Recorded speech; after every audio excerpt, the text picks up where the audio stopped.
Hi, welcome to my channel Maison Network, and today I'm going to share you the method of how to take out this strap, the watch strap.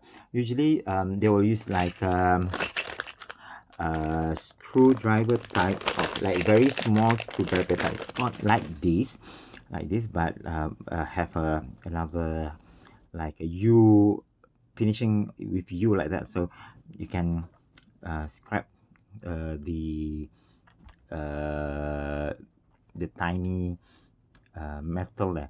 But if you don't have it, so just use this uh,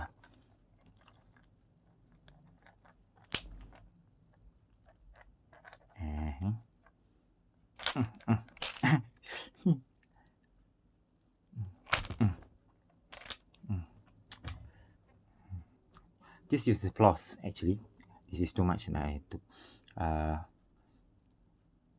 how is it, you just take this and then bring it here inside.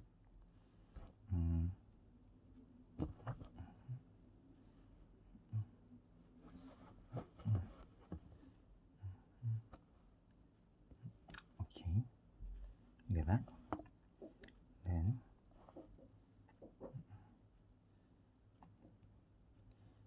put this aside.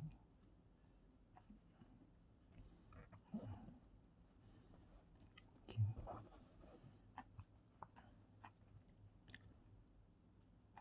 tight, tight, tight it up, make it tight. Okay, done. 1, 2, 3. Yeah, like that. That's all. Just like that, using floss, to floss. Okay, uh, uh, and to install back this thing, uh, it's easy. Just put it back here, and then example, you just do it. If it's here, just use your finger and nail, then push down and put in like that. Okay. Okay, thank you for watching.